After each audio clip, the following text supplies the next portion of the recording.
Jumping Honda Click. Jetwa ice cream. Yun, umirit si kuya.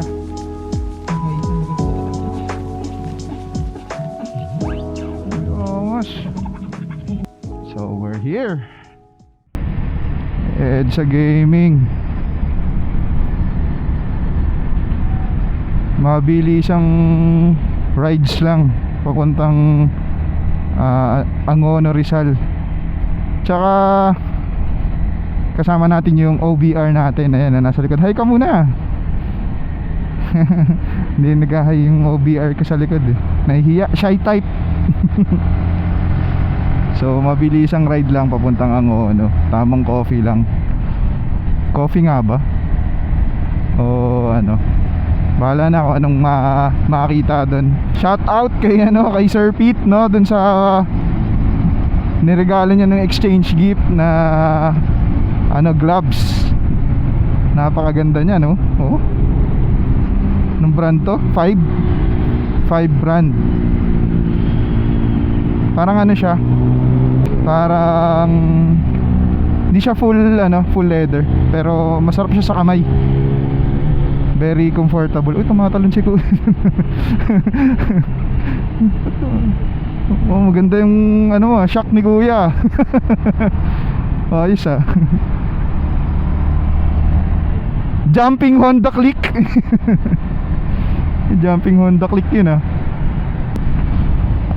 Tataka kayo, iba yung motor na gamit natin, no? So hindi ko na sinama sa revelasyon dun sa third video natin, no?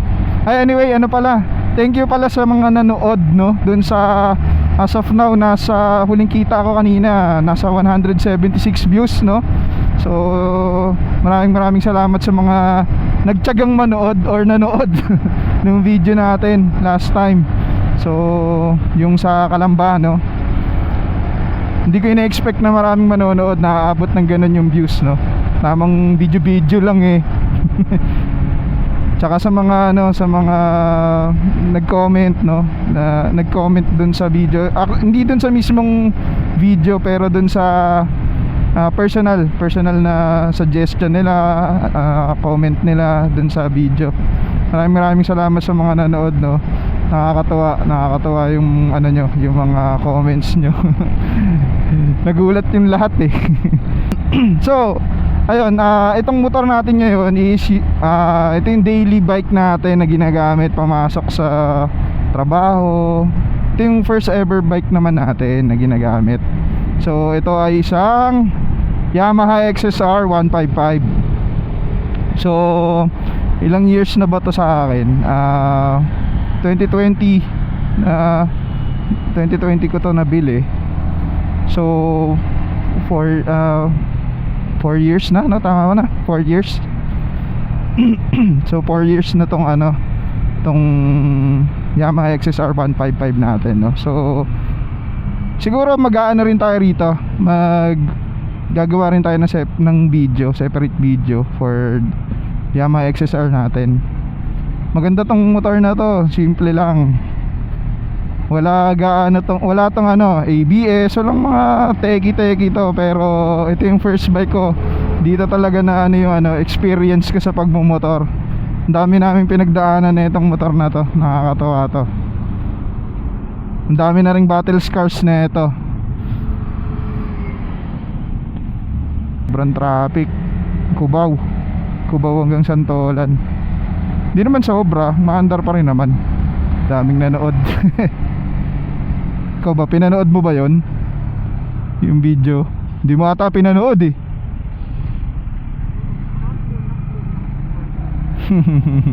Ikaw ba yung unang supporter? Akala ko hindi mo pinanood eh. Titigilan ko na tong ginagawa ko to kung di mo pinanood. Ikaw nga yung ko dun eh. Unang shinout out ko dun eh. Sa asawa ko eh. Sabi ko dun sa very supportive na asawa. Yes, very supportive na asawa. Pinaka sexy, pinaka supportive, pinaka maganda Ayan. Kakanta. Anong kakanta? Ayoko, hindi tayo. Tsaka wala pa akong lakas ng loob kumanta sa vlog. Huwag mo akong pilitin. Ngayon at kailanman. Ngayon at kailanman. Ganda rin talaga ng ano na ito, no? Ng takbo na ito. Magkaiba talaga ng ano eh. Magkaiba ng feels talaga tong ano eh. Yung Ducati Scrambler tsaka itong Yamaha XSR 155. Although syempre given na yun, nasa 155cc lang to, tas yun 800, no? So iba yung power talaga na binibigay nun. Pero dito may ano eh, may something na nakakatawa ding gamitin talaga to si ano eh, si Yamaha XSR. Meron siyang torque. Pero syempre kung compare mo dun sa Scrambler, iba talaga yung torque nun. Ito pang ano eh, ang sarap niya gamitin, yung tamang cruising lang kayo sa motor, tamang motor lang, ganun, daily use, no? Tsaka isa pa sa gusto ko dito, sobrang tipid. Ang tipid na ito, grabe. Ang layo ng na-try ko na rito, ano, isang full tank from Pasig going to ano, Baguio. Sobra pa yung full tank ko. Parang ano pa ba, may natira pa atang 2 bar dun sa gauge ko. 2-3 gauge. Parang almost half lang ata yung nabawas, kung nagkakamali ako, kung tama ba yung sinasabi ko. Alam ko mga ganon, kalahati lang. So from Pasig hanggang Baguio biyahe. Ganong katipid tong motor na to. Ang sarap gamitin.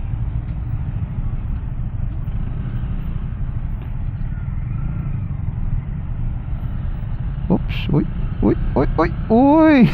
Nagkasya. Sexy. Kasi kuya dun ah. Tayo hindi tayo kasya dyan. Naka bar end tayo. Tsaka mabilis din to ah. Mabilis to. Ano bang top speed ko rito? All stock to. Nagano ata ako rito eh, 127 ata, 120, parang ganun. Dami nga ano eh, dami nga pagkakamalan tong ano, nasa parang mga 500cc na bike ganun. Dahil pag tinignan mo nga naman sa itsura niya, ano, ang laki niya tignan. Para siyang big bike. Meron niya experience before na checkpoint ako eh. Ano, checkpoint no, so police. Pinara ako. Pinakita ko yung ano ko, license ko, ORCR, ganun. Yung police pa mismo yung nagsabi na ano, tinanong ako ano daw yung motor. Sabi ko XSR 155cc lang, sabi ko ganun. Tapos sabi nung police sa akin ano daw, pag dinala ko daw to sa expressway, hindi daw mahalatang ano, hindi daw mahalatang 155cc lang. Sabi sa akin ng police. Hindi daw nila ako huhulihin. Sabi nila. Pag meron yang hindi nakakaano, pag merong hindi nakakaalam kung anong klaseng motor to, no. Parang bago yung hindi siguro hindi pa masyadong maalam sa motor, or ano, hindi kilala tong masyado tong motor na to, ganun.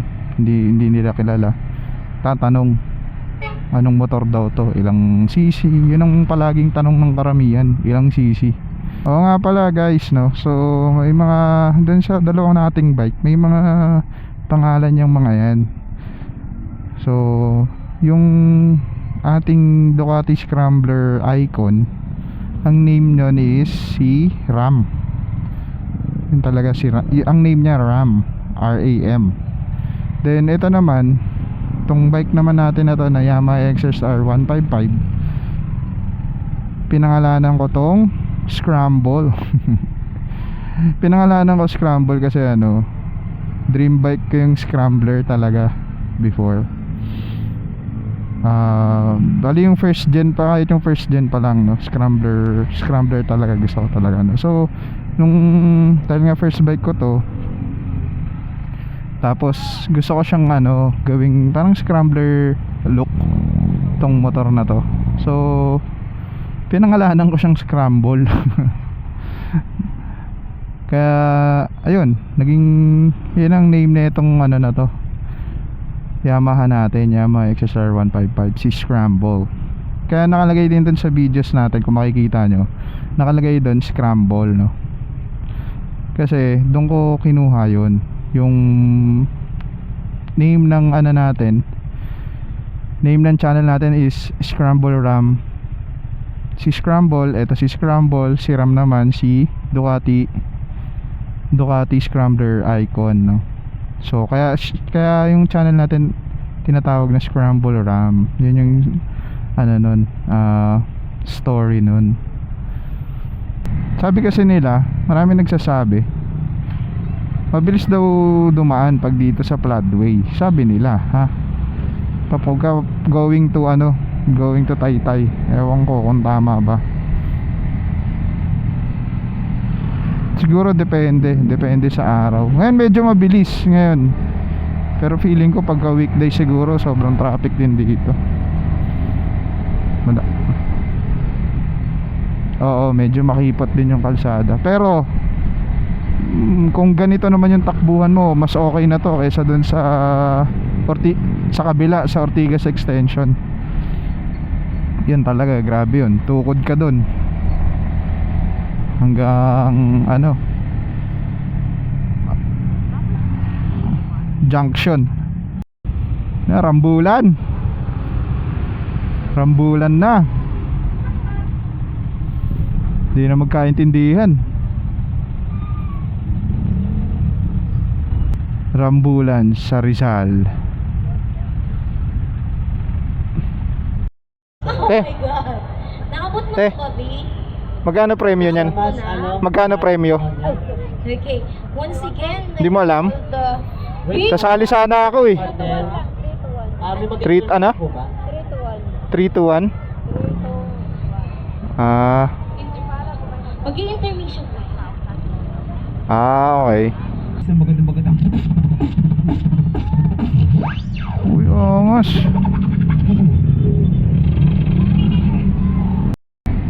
Wonder din. At least nalibang tayo sa traffic, no? Kahit pa paano nalibang tayo. May napanood tayong mga performance. Grabe yun. Grabe yung traffic na yun. Rambulan sa Rizal.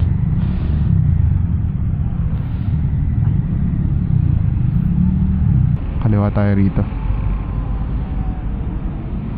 Left turn.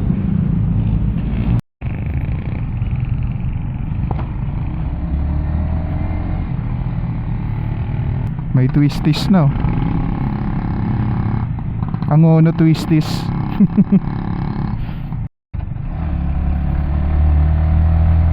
Paahon na pala to.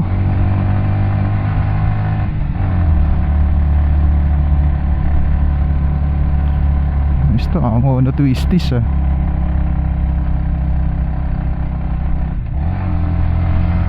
Taas din pala, no? Ayos din. Twisties din.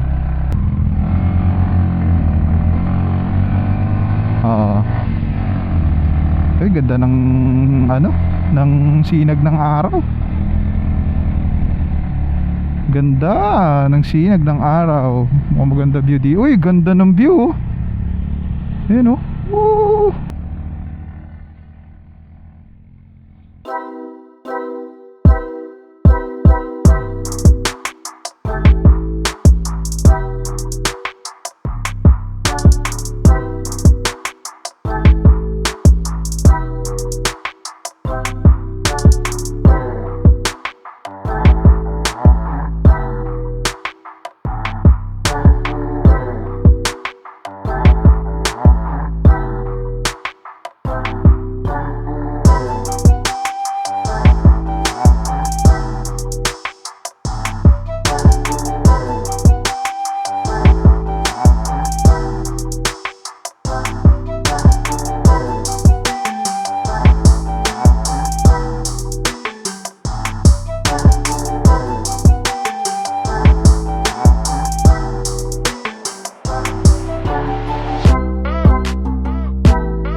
So, ito yung Yamaha XSR 155 natin.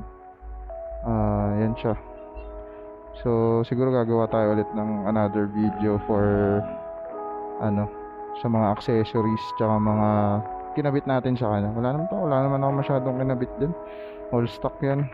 Tapos maraming mga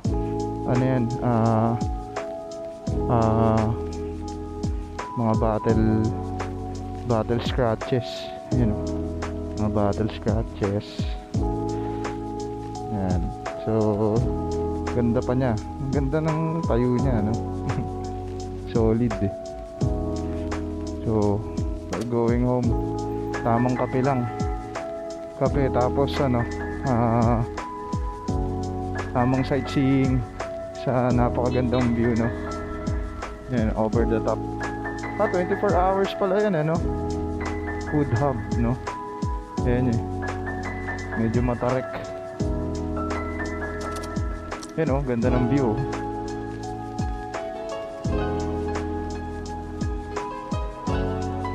Wow, ganda ng view. Tamang lang, kape. Kape tsaka barbecue. Tapos uwi na.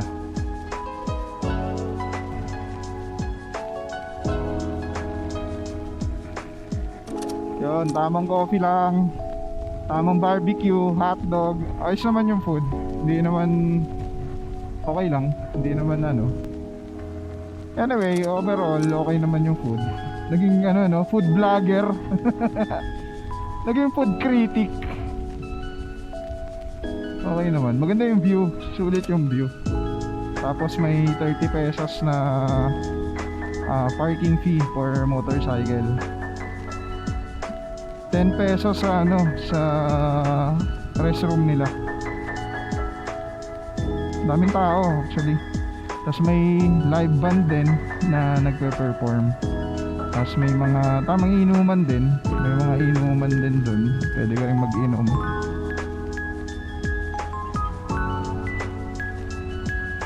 Overall, maganda talaga yung view. Kasi kita yung buong... Hindi ko alam kung Metro Manila ba yung kita tayo. Metro Manila ata yun. Kitang kita lahat. Ang ganda. So, yun lang. We're going to end this video na rin siguro dito. Medyo madugo-dugo tsaka madilim na rin naman. So anyway, thank you pa rin ulit. Thank you, maraming salamat sa lahat ng nanood sa video natin, no? Lalo na yung revelasyon. Maraming salamat sa lahat ng nanood. Ewan ko, another milestone yun. Milestone yun para sa akin kasi umabot ng ilang viewers, 170 plus ata, 177 last na tingin ko. So another milestone yun. Thank you so much sa lahat ng nanood, no? Sa mga nag-subscribe, maraming salamat, no? Hindi ko ini-expect na makakakuha ng ganong views yung video na yun. So thank you talaga sa inyo. Sir Pete, thank you ulit sa gloves mo, no? Thank you sa gift. Oh, kaya muntik pa. Kakadaldal. Nakuhanan pa ng video. Yun, anyway, thank you ulit Sir Pete sa magandang gloves na iyong niregalo. Thank you so much Sir Pete and Ma'am Lay. Thank you. So, yun lang. Good night. Good night everybody.